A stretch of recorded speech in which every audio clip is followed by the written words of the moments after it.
There's something that I saw recently that Mark Manson said, and it really, really resonated with me, and I thought it's really well put. So I'm about to share this with you right now. If you don't know who Mark Manson is, he's the author of this, I think, was it a best-selling book?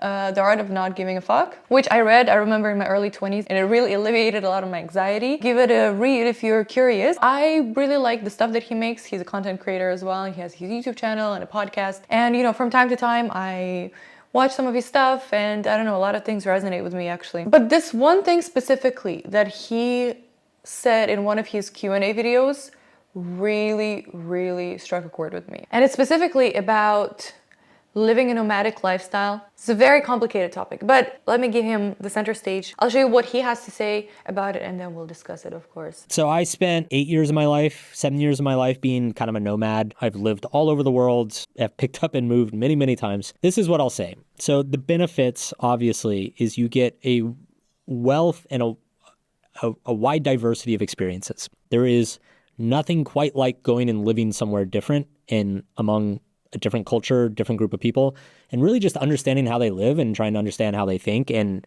realizing that there's so many ways to live, to get through life. There's much more diversity of thought and experience in the world than you would ever guess or suppose. So in that sense, I would look at it more from like a personal enrichment and education point of view. Like that's what you really gain. Aside from just understanding different parts of the world and different groups of people, you also learn things about yourself. So I'm gonna pause it right there and say that I completely agree with him, obviously, because moving somewhere else rather than your homeland and living in a different country with people with different mentality and people who speak a different language and have different customs and traditions obviously really widen your horizons. And it kind of is like any immigration, for that matter, is this sort of like school of combat from life, like this. I mean, I don't want to compare it to military service, but it's definitely like some life school shit. Like some experiences that really, really help you grow. Some are pleasant, some not so much, but yeah, I just wanted to validate this point. Again, as a person who has lived abroad for 8, almost coming on 9 years of her life, who speaks 3 languages, like, I cannot agree more with this. Let's continue. This one? Okay, listen up with this one. The downsides, the most obvious one I would say is community, is that you really need to invest in a place for a long time to build a stable community of people and feel like you belong somewhere. I think when I was younger, I was very naive about this. I thought like, oh yeah, within a few months you can make some friends and then you're good. On one level, that's true, but to like really feel like you belong somewhere, or that you have, I think of it as like, you know, if my house was on fire, how many people could I call to like come throw buckets of water on it? The truth is that if you're only living in places for like a year at a time, like you're not really gonna have a long list of people that you can do that with. You know what I'm gonna add to this point as well? I've lived in one place for 8, 9 years. And in these 9 years, I still have maybe like 2, 3 people that I can really call at 3 a.m. if something happens to me, if I need like emergency, like if I need some urgent help, whatever. 2, 3 people. And I've been living in one place for 9 years. The community is the pain point of it, I guess. And it's something that I personally struggle with as well. And I'll sort of elaborate on it in a bit. There is something to be said of that kind of social safety net, of having very strong connections with friends and neighbors who you've known for 5 years, 10 years. So you are going to be, every time you move, you're going to be resetting that clock. And the older you get, I would say it becomes more difficult to build those relationships, because the older you get, the more shit people have going on. That's what I found, at least. I'll also say that it becomes difficult to maintain friendships in community over long distances. This one really hits close to home. This one is actually, tragic is not a right word. I wanted to say tragic. This one is like, it's sad to think about sometimes, because I have friends who feel like they're my soulmate, who feel like they're my people, like I want to be with them. They're the kind of people that I want to be with and share my experiences in my life with. The problem is they're scattered all over the globe. I have really good friends, I mean, living all over Europe, and then I have a couple of really good friends in Canada as well. And like, yeah, it's nice if we have a chance to see each other once in a while, but it's still not the same as like calling each other up, saying, hey, let's go for a coffee tomorrow, or like right now, and let's catch up and just share whatever we have going on in life. It's definitely not the same. It's a different dynamic, and sometimes it's heartbreaking because I know these people exist. I know they're out there and they want me in their life as well. But there's this distance between us that we cannot really overcome because they have their own life back home. I have my life here, or I mean, here and also a piece of that back home. Like, I don't want to get emotional discussing this, but it's just like, sometimes it's sad. I really miss these people. And I really wish I had a chance to see them more often. Okay, let's watch further. Two other downsides that I'll mention. One, I just mentioned routines. That's something that's very hard. If you're moving around all the time, like reestablishing those routines can get a little bit difficult. And then the other thing that I found is, since moving a lot and living in a lot of different places, I actually find it hard to maintain friendships with people who have not lived in a lot of different places. So like most of my friends in the US now are immigrants, or spouses of immigrants, or most of my friends in the US are either immigrants or they are Americans that have lived abroad for extended periods of time. Like it's once you have kind of expanded your mind to all these different things, it becomes difficult to relate to people who have not. Dude, this is so true. I cannot, I, as an immigrant myself, I like relate to this 120, 50%. Once you have kind of expanded your mind to all these different things, it becomes difficult to relate to people who have not. And so just be aware that if you are going to get like all this diversity of experience, in a way you're kind of narrowing the pool of people that you're going to be able to connect with on a very deep level. Mark Manson, I don't know what you're smoking. I don't know what you're doing, if you have some telepathic fucking abilities, but you just read my mind. Like, this correlates 100% to my experience. The pool of people, what he said, the pool of people that you're gonna be able to truly connect with is gonna be so tiny the more you broaden your horizons. And it's such a funny paradox as well, because the more you grow personally, I guess, the smaller the pool of people that you can relate to is. It's not even close to truth, it is the truth. And I can, again, like, I keep repeating it for the third time in this video, that this is my experience, this is what I live through every day, basically. Because what's interesting is that as you grow personally, as you, I don't know, have those experiences when traveling, you meet different people in different countries, you do different things, you learn new languages. Your set of experiences becomes so unique that there are only like very few people that can actually relate to what you've been through in your life. Let me give you an example. Yours truly right here. I was born and raised in Russia. Up until I was 18, I lived there with my family in central Russia. Specifically, also like very different thing, like, you know, very different experience growing up in like western part of Russia and then eastern part of Russia and central part of Russia where Ural Mountains are, like, so different. So the person growing up in central/western Russia, when I was 18, I moved to Czech Republic, to Prague. When I was moving, I didn't speak a word of Czech. It was completely new to me. I only spoke Russian and English, and I studied in English, and I got my degree in English. And while I was living here, just by sort of being in the environment and like being in touch with local people and the culture and the language, of course, like at some point I became more or less fluent. Living in Prague has a really big advantage, and I feel like I've talked about it in my previous videos, because Prague is in the very center of Europe. Traveling becomes so accessible and so cheap that you can literally travel to any part of Europe from here. So by the time I was 25, I had visited most of European countries, half of them for sure. On top of that, by then I already spoke Czech fluently, so now I speak 3 languages. I also dabbled in like Spanish and French. On top of that, when I was getting my master's degree, I got myself into an exchange program and I went to study for a semester to Canada.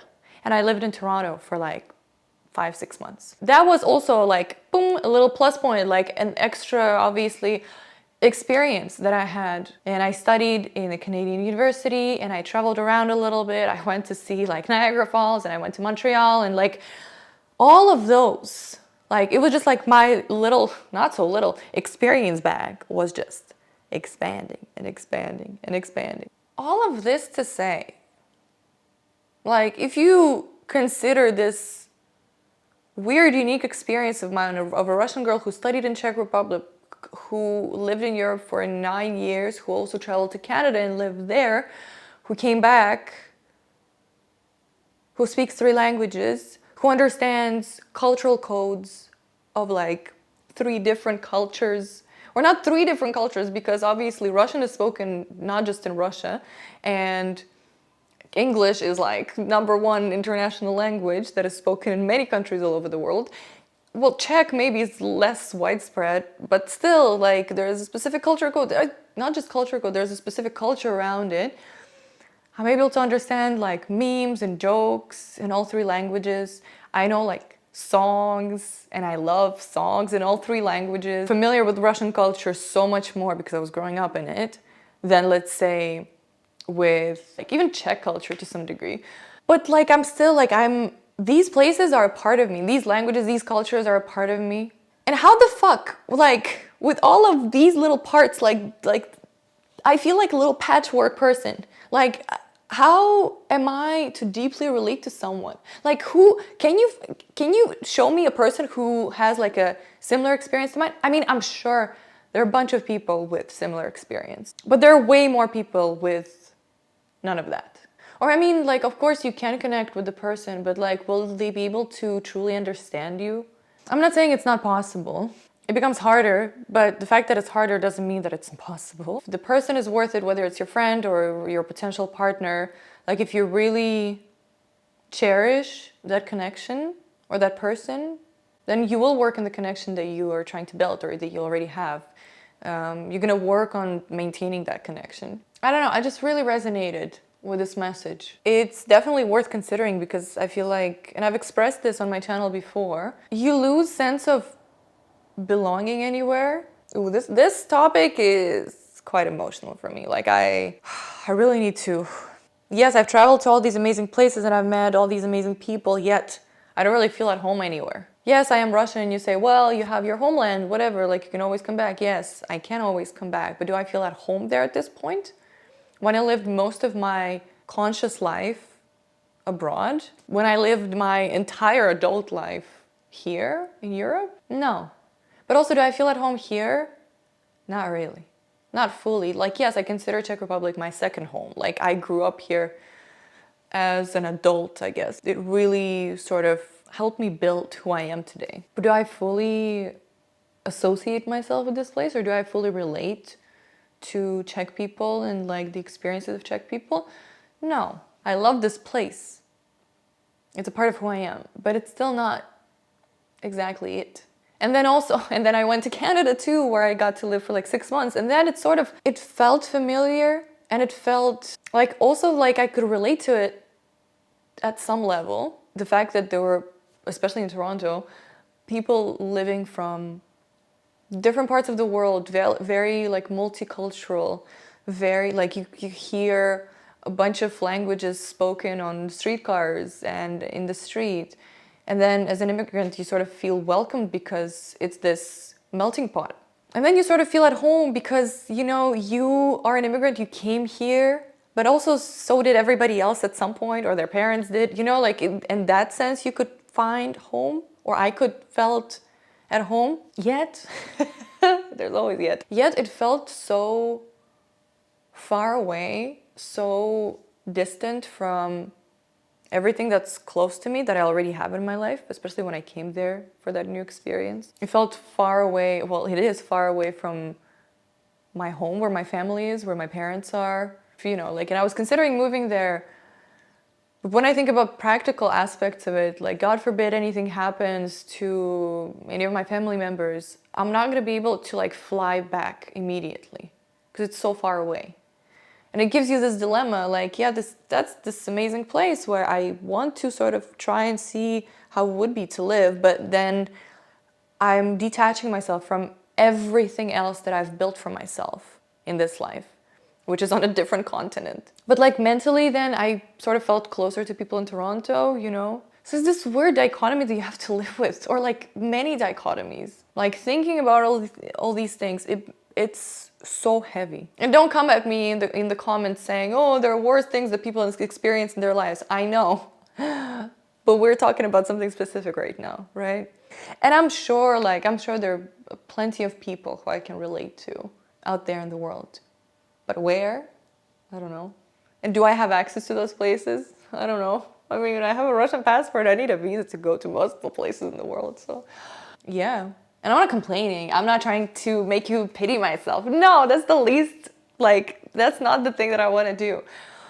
But I think it's just an interesting thought to consider if you've ever planned to move somewhere. Those are very good points that Mark Manson raises. I can totally confirm that this is very, very true from my lived experience. Lived? Yeah, well, life experience. It has its own benefits, of course. Like, you get to see so much and learn so much. And like, learning and growing as a person is so fulfilling, and it feels so good when you feel like you're sort of expanding on the inside. Sounded really weird, but like when you feel like you're becoming a bigger person every day, you're becoming a better version of yourself. I hate these like buzzwords, but you know what I mean. Like, it's addicting. Like, self-growth is addicting. When you realize how many doors you open for yourself, when you learn new things and experience new things, the sheer joy that you get from sort of expanding your experience and knowledge it's addicting. But then it comes at a cost. Would I recommend? I don't know. I don't know you. I don't know what's important to you. So you make the decision. I guess made a choice at some point in my life. Maybe I didn't really understand what it would entail.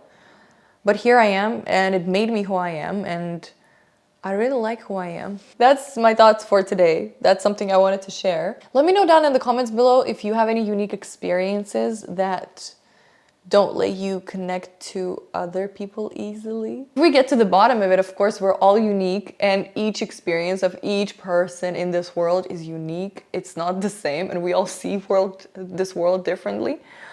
But has there been something in your life that sort of defined you, or was like a turning point for you that made you who you are, what really influenced you as a person that's really unique?